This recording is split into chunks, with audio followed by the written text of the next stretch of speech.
afternoon, everybody. That was like very in unison. Good job, guys. I don't have anything off the top, so Ellen, like to kick us off? Hi, Vidant. A former State Department security and human rights official, Charles Blaha, took part in a panel presentation on credible allegations of human rights abuses by Israeli forces this afternoon, and he said that in his experience in 30 years at the State Department, the State Department gave Israel special treatment that no other country in the world got, and that it showed undue preference to Israel in accepting its accounts of incidents that involve allegations against Palestinians. So aside from the fact he's a free citizen and free to say what he wants to say, is he correct? Is the person who was central to the kind of reviews that are happening now in the State Department, is he correct in saying that's the situation? Or did he misunderstand how things worked over 30 decades? So I can't speak to these comments. I haven't seen them, or can't really speak to this individual and their what their role may have been here at the State Department. What I can say unequivocally is that we apply the principles and guidelines that are outlined in clear legislation when it comes to the security relationships we have with countries around the world, including Israel, consistently. I will also note that when it comes to the appropriate use of American security assistance, we also apply the principles and guidelines as it relates to those consistently with countries across the board. Simultaneously, we have a number of measures and efforts in place when it comes to ensuring that there is compliance with international humanitarian law. We've talked about a number of those levers from this briefing room, and we apply the tenets laid out in those measures consistently across the board with countries across the board. There is no such thing as special or preferential treatment when it comes to the implementation and enforcement of what we believe to be U.S. law. Simultaneously, when it comes to Israel, at every conversation, we have stressed the moral and strategic imperative to ensure that every possible step is taken when it comes to ensuring that civilian casualties are minimized, that deconfliction measures are implemented immediately, and that humanitarian aid can get to the places it needs to go, and that humanitarian aid workers are protected. And we'll continue to be very direct about those efforts, and we'll continue to apply the tenets of our of these factors consistently across the board with all countries. A couple of former senior State Department officials involved in the process have come forward now to say that's not the case. Should that prompt an examination of the State Department of its own process? Again, I've not seen these other comments, but what I can say unequivocally is that there is no such thing as double standards or preferential treatment. We apply the rule of the law and the standards outlined in the various accountability mechanisms we have consistently across the board with all countries that we have security relationships with. I assume these individuals that you outline are private citizens, so they have every right to speak whatever it is their opinion is on issues pertaining to global affairs. But we see no indication of or reason to reassess our policy or the steps and procedures that we have in place. Daphne, go ahead. A senior Israeli defense official has said that Israel's military is poised to evacuate Palestinian civilians from Rafah and assault Hamas holdouts in the city. Do you feel that U.S. concerns about an operation in Rafah have been heard or addressed? We don't. This is an ongoing process. We continue to be very clear, and Ambassador Satterfield reiterated some of this yesterday, that when it comes to an military operation in Rafah, there needs to be a serious, credible plan when it comes to how to deal with some of the very pressing humanitarian challenges. You've heard me talk about these before. First and foremost, we have more than 1 million people seeking refuge in Rafah. Rafah as a region continues to be an important conduit for humanitarian aid, as well as a region of safe departure for foreign nationals. For these reasons and many others, we continue to engage directly with our partners in Israel about them needing a very serious, coordinated, and well thought out plan when it comes to any military operation in Rafah. Have you gotten any assurances on protection of civilians from the Israelis? We are having these conversations. They are ongoing. Obviously, in the broader sense of the conflict, we have stressed the moral and strategic imperative of protecting civilians and making sure that every possible step is taken to protect and minimize civilian casualties. But on the topic of an operation in Rafah, this is a conversation that we're going to continue to have. You might have been in the briefing last week, in which we talked about the National Security Advisor Sullivan's meeting through the Strategic Consultative Group to talk about some of these issues. These conversations will continue to be ongoing, and we'll continue to engage with our Israeli partners on this. Will the U.S. take any action if they go ahead with an operation? I'm just not going to get ahead of hypotheticals here. Okay, and if I could just ask, Palestinian authorities reported finding hundreds of bodies in mass graves at a hospital in Khan Yunis this week after it was abandoned by Israeli troops. I know you said earlier this week that the reports are troubling, but will the U.S. call for an independent inquiry? So first, let me just say the allegations are troubling. They are disturbing. We take them very seriously, and we're continuing to press the government of Israel for more information. It's our understanding the IDF has spoken to some of this publicly. They've stated that in search of Israeli hostages, they have uncovered graves in the area where Palestinians had previously been buried, and after determining that no hostages were there, these graves were recovered. Obviously, the IDF can speak to specifically about their operations in the region, but we're also continuing to press the government of Israel for more information onto what this is and what the circumstances are here. And when we have that information, we'll be happy to share that with you. Sure. Point Ellen and my colleague, at that event, actually, where they released something called the Independent Task Force on the Application of National Security Memorandum 20, I'm sure you are aware of.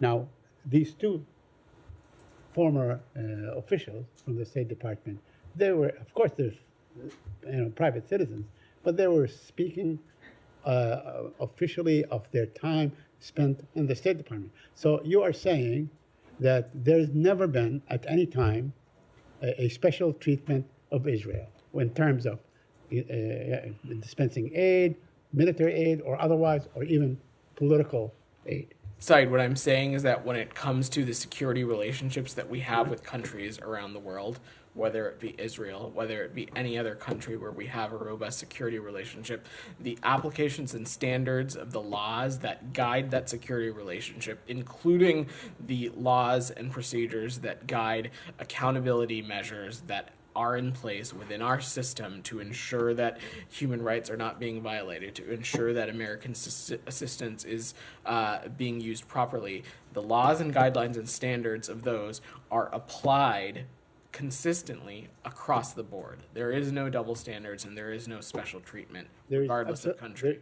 There's absolutely no special treatment of Israel at any given point in the past 50 years, whatever. Said, I can only speak to this administration and the work that is ongoing here. I think we always don't like turning these press briefings into history lessons. Right, okay. I'm not here to speak about I'm not, 50 years. What I can say is that since the onset of this administration and our long-standing security relationship with Israel, this has been the case. Yeah, I'm not interested in relitigating history either. I just wanted to ask you, now, the report they're talking about, or the memo they're talking about, was issued back on February 8th. I believe there's another one coming up soon in May. Can you tell us what it will do and will not do? Saeed, I'm going to not get ahead of the process Right. here. You saw around in March us speak to this first benchmark, which was receiving these letters from the various ministers and government officials who we have security relationships with. But beyond that, there is, of course, an additional component around the May 8th date. And so I'm just not going to get ahead of that process. Yeah, two more points. On the Patrick Leahy law, now we understand that it is obligatory, right? It is obligatory that whatever arms sent to any one of your security partners and so on would abide by what is stated, what is dictated by the Leahy law. It is a law. So, can you share with us the mechanism that you apply in enforcing that law? So, Saeed, without getting technical, let me just be clear. Of course, we take our obligations to the Leahy Law incredibly seriously. It is another example of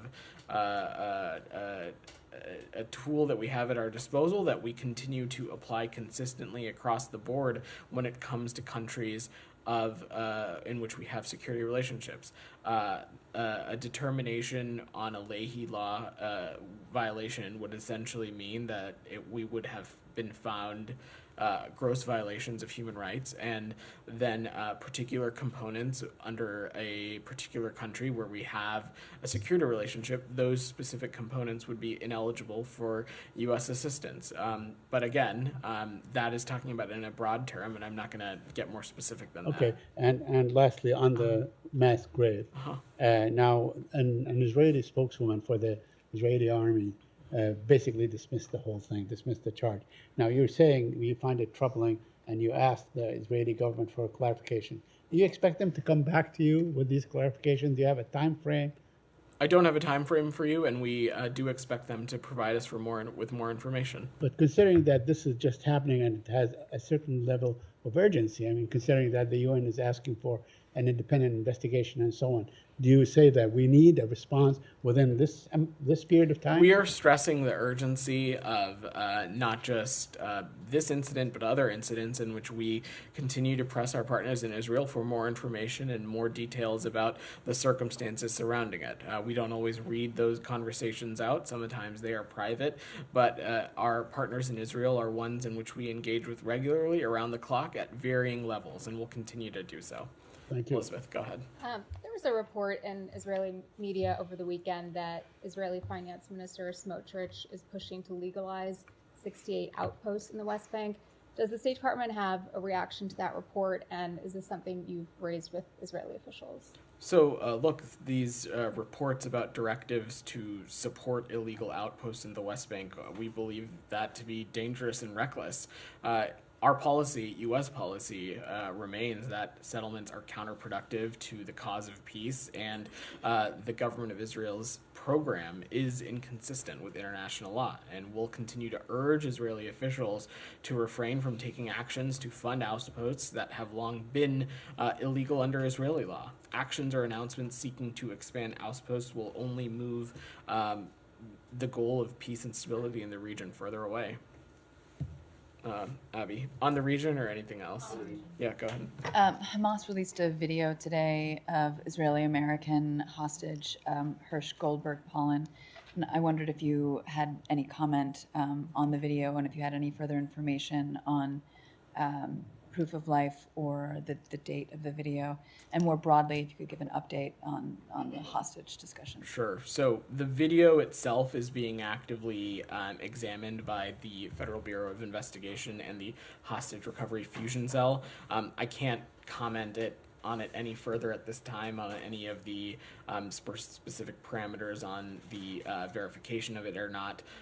But I will just note that if it's real.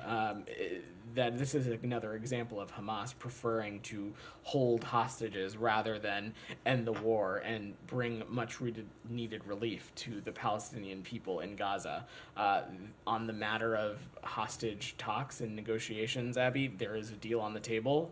Release the sick, the wounded, the elderly, a woman, and there is a ceasefire. It's simple as that. The whole situation continues to be totally unacceptable to us. Since October 7th, we have stressed at every tide and turn that every single hostage needs to be released. And candidly, over the course of this conversation, it's something that the world has lost focus on a little bit, that it is Hamas that started its war. It's Hamas that is continuing to hold hostages and has the ability to end it by releasing them. When it comes to this video, Hersh should be home with his family. And we and Secretary Blinken are not going to rest a single minute until that happens, including the president, of course. Alex, on the region? On Iran, if I may. Let me see if there's anything else on Gaza specifically before we pivot to some of the broader topics. Go ahead in the back. Does the U.S. support an investigation into the mass graves found in Gaza, an independent investigation? So, as I said, we're continuing to ask our partners in Israel for more information. I don't have an additional assessment to offer. So you want Israel to investigate, but not an independent? We are asking for more information on the circumstances relating to the reporting of the mass grave, as I said to both of your colleagues when they asked this very same question. That's not- Go ahead. So, in the human rights report released on Monday, you said that Israeli government took some credible steps to identify and punish officials who may have committed human rights abuses.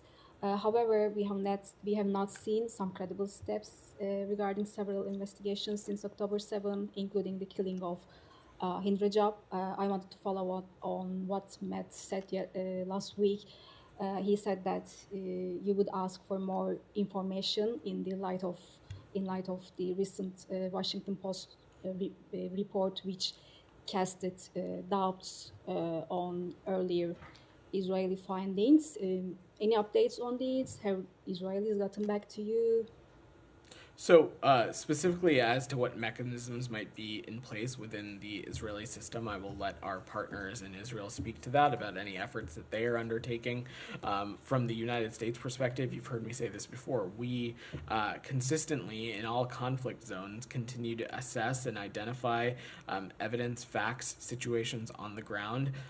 Those are analyzed, those are looked through the various inputs and systems that we have to assess violations of possible human rights, and we take the process from there, and we'll make additional assessments as we need, but these are deliberative processes that are rigorous, that are detail-oriented, that are rooted in the law and rooted in facts, and they take time. I don't have anything additional to Specifically, offer. I'm asking about the killing of Hind Rajab. Have you asked them for more information, and have they gotten back? I'm happy to check on this case specifically. I don't have the- anything from Any here. updates on World Central Kitchen aid workers? You were reviewing Israeli findings. Have you made an assessment? So when it comes to the findings in the World Central Kitchen, that tragic event, you saw our partners in Israel take a number of steps when it comes to accountability measures, specifically as it relates to dismissing 3 officers and placing some additional others on probation. In light of that, we've also continued to see some steps in the right direction when it comes to humanitarian assistance, but we also continue to stress the importance, and we need to see additional steps being taken when it comes to deconfliction mechanisms and steps that they can take to protect humanitarian workers. Ambassador Satterfield spoke a great deal about that yesterday, about things like comms equipment and other ways in which steps can be taken to ensure that humanitarian workers are kept safe, and we're going to continue to press our partners in Israel for those kinds of things. I'll come back to you, Ellen. Go ahead. Can I ask about the work being done for the findings that will be finished on May 8th? Are there any additional new investigations or inquiries being done as part of that examination of Israel's? So the National Security Memorandum is not a new process or a new policy process in which there are new standards or some sort of new thing that is applied to the countries that we have a relationship on. It is an assessment of whether we find a particular country who we have a security relationship with, whether we find their assurances to use U.S. security assistance properly, whether we find those assurances credible and viable, and that work is ongoing. When it comes to, though, when it comes to ensuring that there are not violations of human rights and that U.S. assistance is being used appropriately, there are a number of processes in place that already exist within the federal government. We've talked a lot about them I here. understand it's the same processes and standards as before. My question is, are there any additional investigations, reviews? It's not an investigation, Ellen. It's not an investigation. It is an assessment. I don't fully understand what you are asking. I mean, are you looking at, is there a deeper look being taken into specific This is instances in work that is Gaza? already ongoing and totally separate from the National Security Memorandum. You are conflating these two very separate No, I'm talking things. about the national I understand, and what I am stressing to you is what we have said from the onset since the National Security Memorandum was signed. It is not a new investigation or a new process. When it comes to ensuring the appropriate use of American security assistance and ensuring that human rights violations are not taking place, there are a number of steps that already exist within the U.S. government that are being inputted into, that are being assessed. We are looking at the facts on the ground as we would in any conflict zone. But I'm not going to speak to these ongoing deliberative processes. We're not gathering new facts. This gathering of facts has been ongoing since the onset of October 7th, as it would in any conflict zone. The National Security Memorandum process is a totally separate thing. It is not an outlining any new process or any new investigation. It is an assessment of assurances offered by host governments when it comes to the assurances that they provide on the use of U.S. assistance. We've been pretty clear about this, dating back to a number of press briefings. Right, I guess I'm saying, are you doing any additional, you've got the assurances, but how do you determine their action? That is the work that's ongoing. I don't mean to sound like a broken record, but this is the work that has been ongoing, not just in this conflict zone, but in every conflict zone on the face of this planet, where we look at the facts on the ground, we work with civil society organizations, we work through our embassies and consulates to assess what is happening on the ground, and those facts, they then are assessed and looked at further, they are examined, and they can move into various other processes as well, whether they be triggered, whether it be a Leahy process, whether it be something else. That work is always ongoing. Go ahead in the back. It's about Colombia. Okay, I'm going to come back to you at the end. Go ahead, Alex. Thank you. Staying on Iran for a while, I have a couple of other questions on Ukraine. Tomasz Salehi, very well-known dissident rapper, very well-known for criticism of his criticism of the Iranian regime, got sentenced today to death. Any reaction and any steps you guys can take to prevent this from happening? We've seen those disturbing reports. We're talking about someone who has already faced torture and other harsh treatments in detention. This is just another example of the Iranian regime's horrific and pervasive human rights abuses. We once again condemn the Iranian regime's use of the death sentence as a tool to suppress people's human rights and fundamental freedoms. We continue to closely follow reports of Mr. Salehi's situation. The Mahsa Act is now the law of the land. Can you guys give us a sense of how you're going to implement it, when, and will you be willing to directly target Iranian Supreme Leader for his gross human rights violations? So, Alex, we continue to have a number of tools at our disposal to hold the Iranian regime accountable. The Mahsa and Ships Act, as you so noted, we're of course going to implement the law, but I'm not going to get ahead of the process here, and we'll wait on speaking to any of the Iran-related provisions specifically for now. May I move to Ukraine, if I may? Or let me finish out on the region, and then please come back to you. Go ahead. Regarding to Saleh and the sentence he was just given, Yeah. is there anything you can do on the international scene to stop it? Well, look, Gita, we continue to have tools at our disposal when it comes to the to pressuring the Iranian regime, when it comes to their crackdown and their various serious, egregious violations of human rights. I'm not going to preview those from up here, but. Again, it is. This is just another example of the regime's pervasive and egregious human rights abuses. Sure, among the tools you always refer to is sanctions, but sanctions is not going to stop them from executing somebody who has spoken in support of freedoms.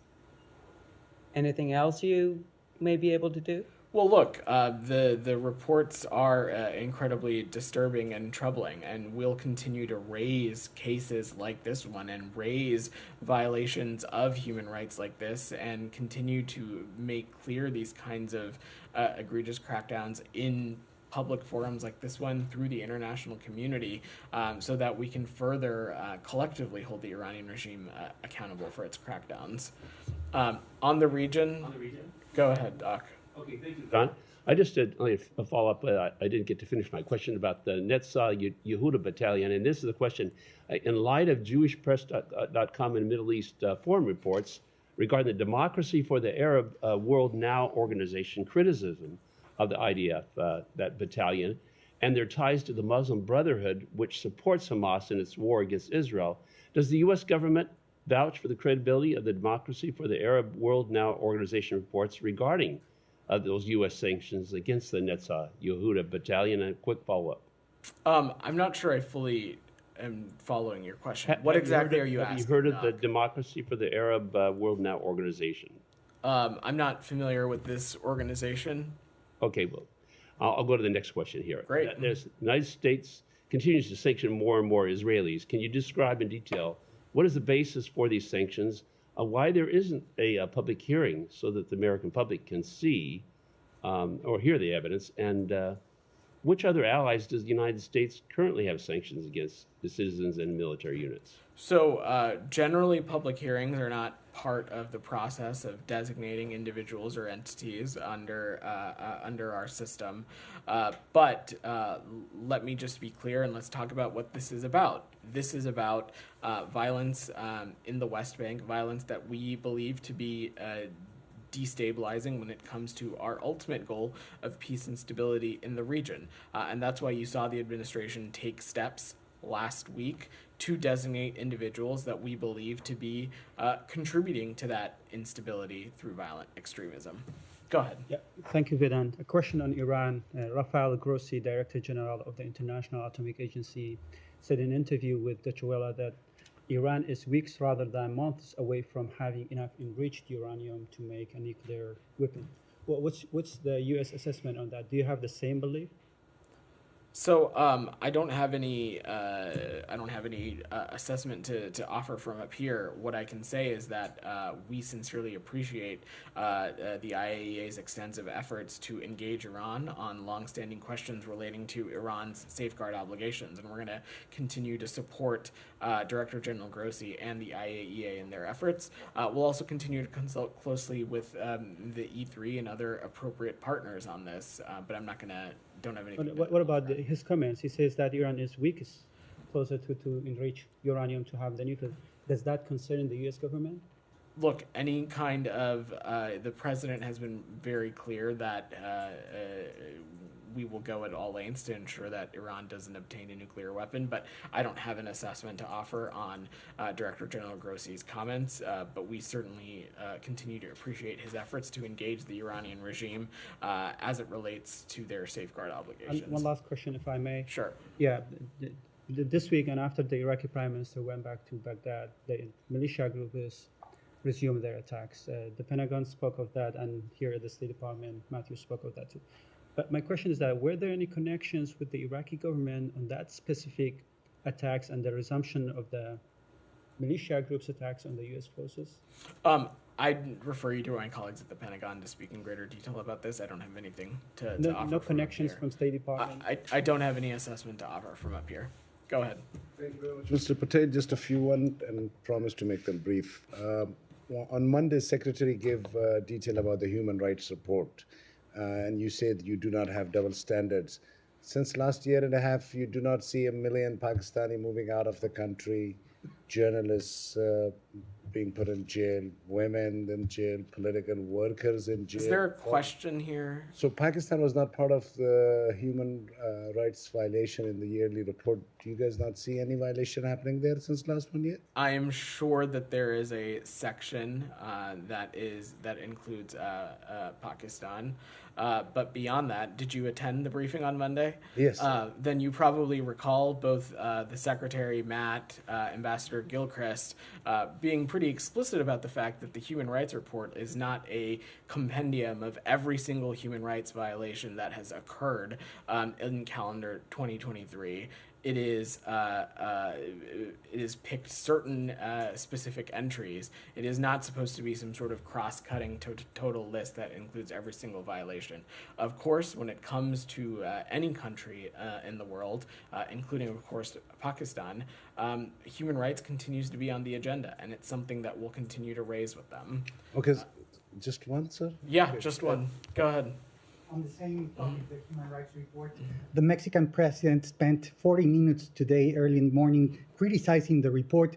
He said, among many other things, that the reporting itself, it's a breach of international law. He also said that the criticisms of his Mexican government in the report were not accurate. So what do you have to say about this? Is it unlawful under international law issuing these kind of reports? And do you give assurances of the things that you included regarding Mexico? So, one, certainly the publication of the Human Rights Report is not a violation of international law. It's something that we have done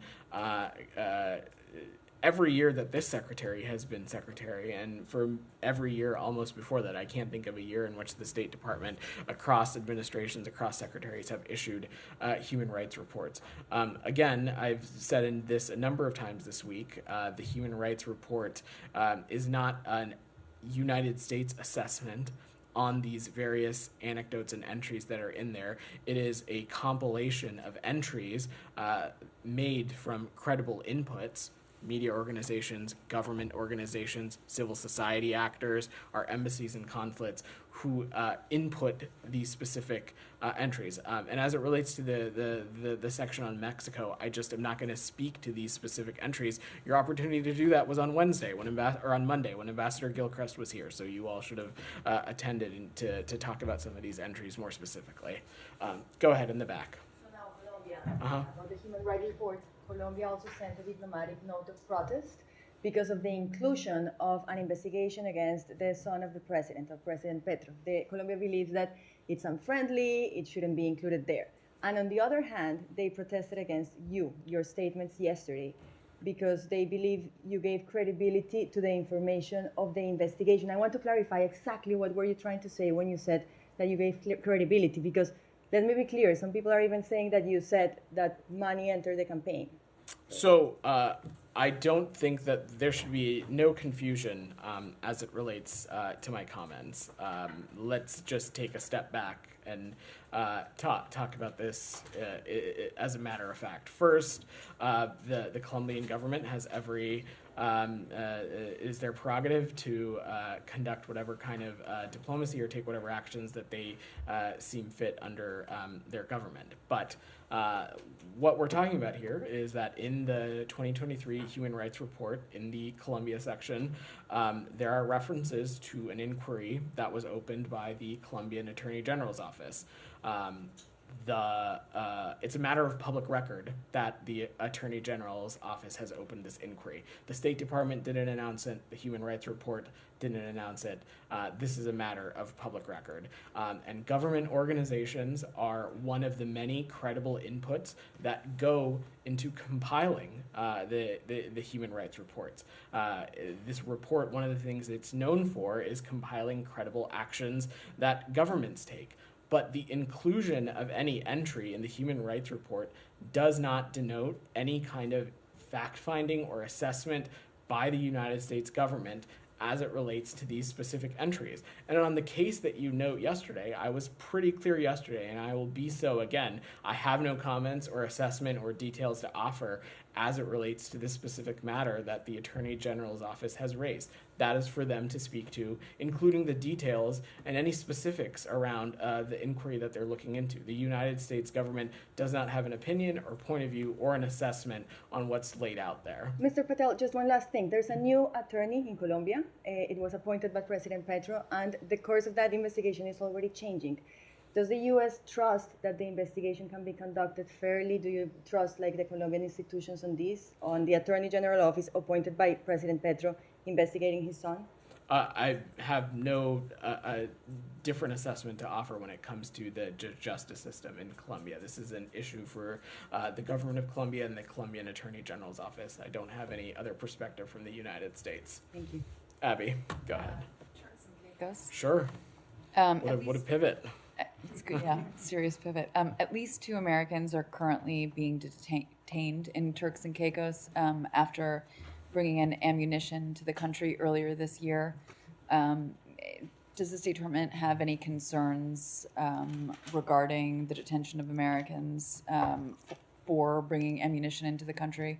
They're both looking at the potential of 12-year sentences. So, Abby, as you know, our embassies and consulates, we have no higher priority than the safety and security of American citizens overseas. We're aware of the arrest of U.S. citizens in Turks and Caicos. When a U.S. citizen is arrested, we stand by ready to provide all appropriate consular assistance. But in a foreign country, U.S. citizens are subject to the country's laws, even if they may differ from what is law in the United States. I will note that our department put out a security alert in September of 2023 that states that in the Turks and Caicos Islands, firearms, ammunitions, and other weapons are not permitted. Turks and Caicos Island authorities strictly enforce all firearms-related laws, and the penalty for traveling to Turks and Caicos Islands with a firearm or ammunition or other weapon is a minimum of custodial sentence of 12 years. So, but beyond that, we are aware of these reports, and we are continuing to engage and provide all appropriate consular assistance. Are you able to provide any estimate for how many Americans are being detained in Turks and Caicos? As you know, Abby, as a veteran covering this department, the number of American citizens, not just in Turks and Caicos, but in any country, that is a number that fluctuates. We do not ask or even require American citizens to register or notify with us when they travel, when they head to any destination. So that is just not a number I can offer from up here. Go ahead. Thank you. There have been reports that President Erdogan's meeting with the Hamas leader might have affected his anticipated White House visit. I will not ask you to confirm whether the Turkish president is coming, but I will ask you, what is your message to your allies? Will a meeting with the Hamas leader potentially set an obstacle to a White House visit?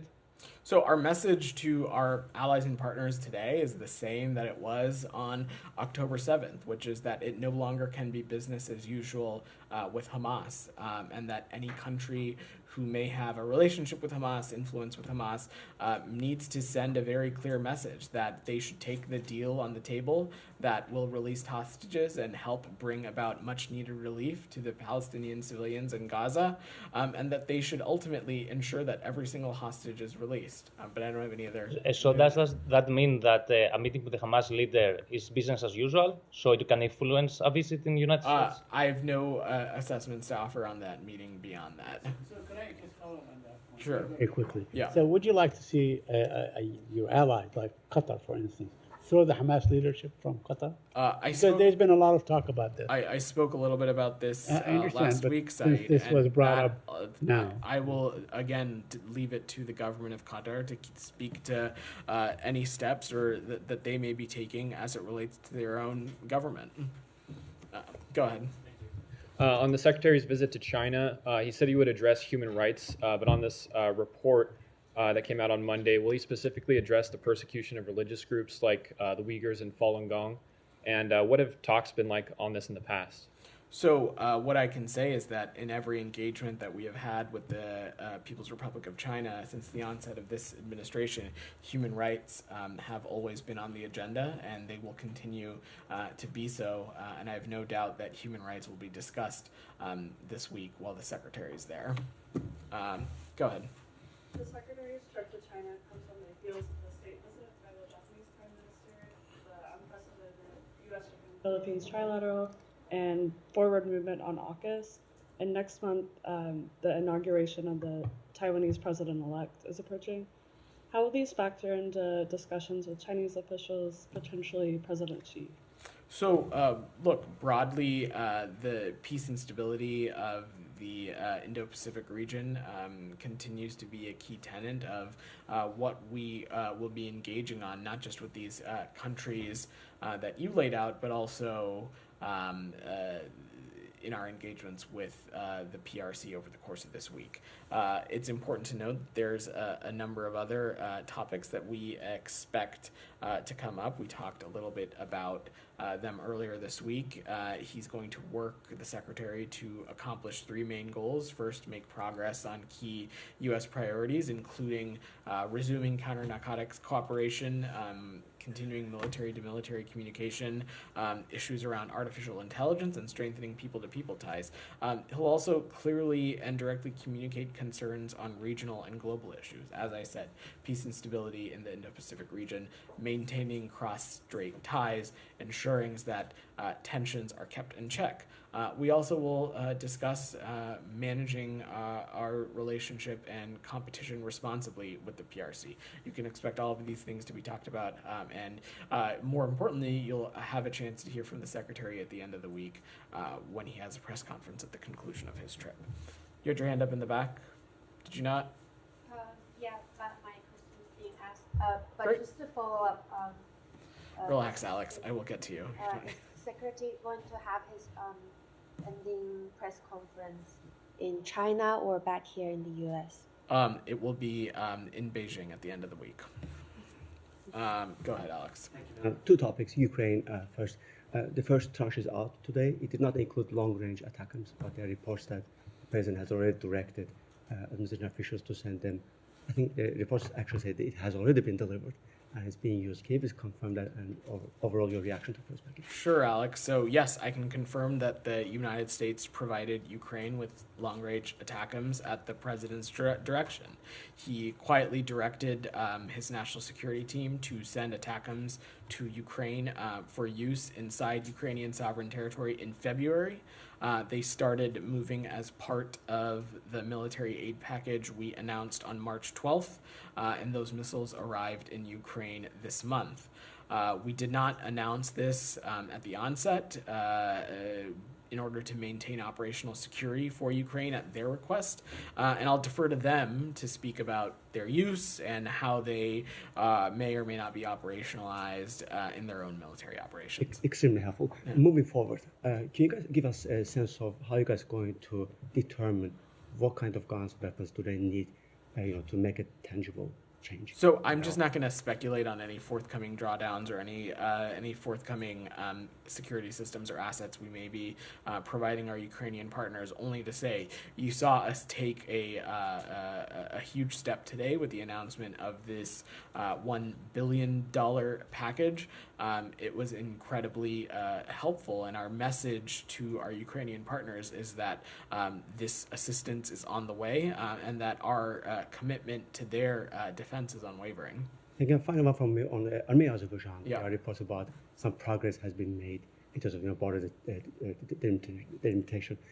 Any reaction? Are you guys involved? Is Special Advisor Bono planning to go to the region, or is he involved at all? I don't have any travel to announce, Alex, but the Secretary mentioned this in his tweet, that we welcome the announcement that Armenia and Azerbaijan have agreed upon the 1991 Alma-Ata Declaration as the basis for border delimitation between the two countries. This is an important step towards concluding a durable and dignified peace agreement. Daphne, did you have your hand up? Yeah, I was just going to ask how many long-range ATACMS? Again, I'm not going to speak to the specifics. All right. Thanks, everybody. Thank you.